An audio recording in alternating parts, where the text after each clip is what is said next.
In May 2025, India launched a bold and calculated military operation, Operation Sindoor. This wasn't just a counterstrike, it was a message against terrorism, precision executed by the Indian Air Force. In this video, we break it down in 5 parts. Why Operation Sindoor was launched and its motto, what targets were chosen and how the strikes unfolded. The missiles, jets and tech used Pakistan's retaliation and India's defense, the damage inflicted and the aftermath. All information is based on official sources and credible media reports available as of now. If there are any updates, check the video description, we'll keep it up to date. On April 22, 2025, the serene hills of Pahalgam in Jammu and Kashmir witnessed a horrific terror attack.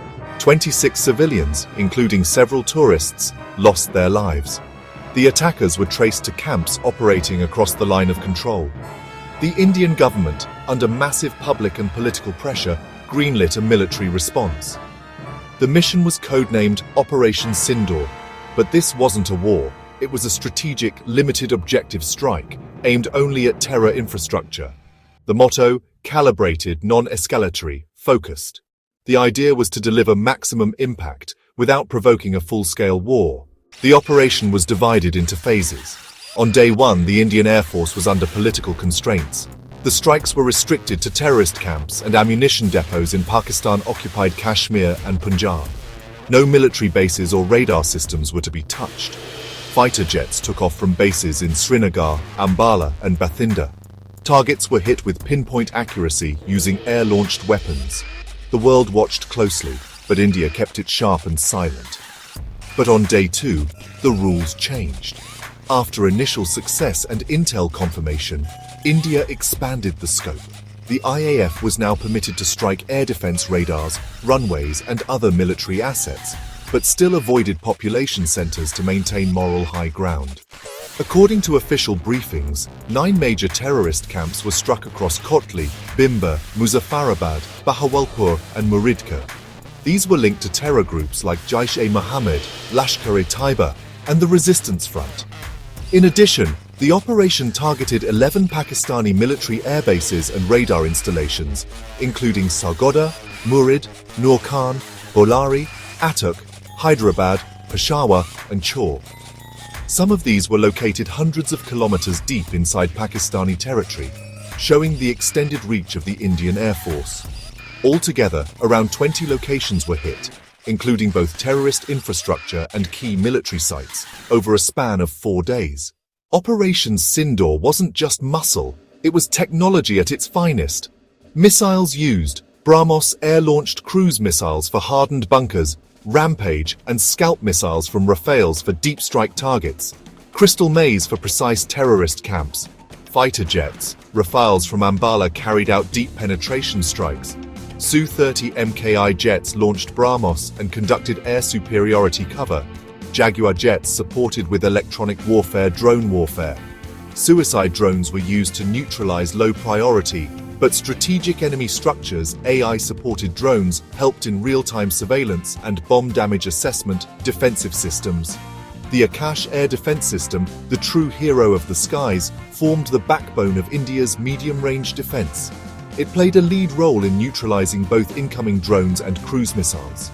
The Akashteer integrated air defense control system coordinated and tracked aerial threats in real time, enabling fast interception. Pechora and OSA-AK systems were used to counter low-flying threats. LR-70 anti-drone guns, jammers and manpads secured forward bases. The S-400 Triumph missile system was strategically deployed for deep strike airspace denial and long-range engagement. India's layered air defense and satellite intelligence ensured that every move was measured and monitored. It was later confirmed through intelligence sources that China assisted Pakistan by providing live satellite inputs during the operation, aiming to enhance Pakistan's situational awareness. Following the Indian strikes, Pakistan attempted multiple retaliatory moves. Several missiles, reportedly from the Ghaznavi and Nazar series, were launched, and a number of Bayraktar drones were sent to probe Indian defenses. Fighter aircraft also scrambled near the LOC and western sector. However, none of these strikes were successful. India's air defense grid, led by the Akash, Akashteer and S-400 systems, intercepted every incoming threat. Not a single Pakistani missile or drone breached Indian airspace or caused damage. The LR-70 and Zu-23 MHV guns were also active along Rajasthan and Gujarat sectors. India's decisive defense ensured total protection without any loss of life or assets. So what did India achieve? According to military analysts and satellite intel, 6 Pakistani fighter jets were destroyed, including 4 Chinese-made JF-17SA Saab 2000 AWACS was brought down, damaging their early warning capability. A C-130 Hercules used for military transport was also targeted. Several air defense radar systems, like Li-80, HQ-9 and ANTPQ-43, were wiped out. Multiple runways and hangars at Murid and Sargodha were rendered unusable. Over 300 Turkish-made drones, including Bayraktar TB2S, Asisgard Songar and Yeha, were intercepted and destroyed by Indian counter-drone systems, mainly in the Rajasthan-Gujarat sector. Total estimated loss: billions of dollars in critical assets.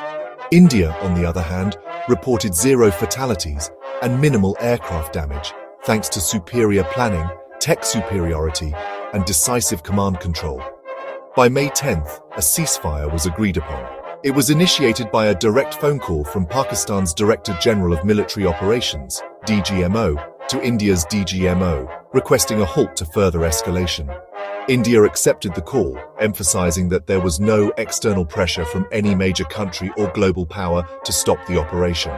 The decision was entirely sovereign, based on strategic objectives being met. No further escalation, just results. Operation Sindoor wasn't just about retaliation.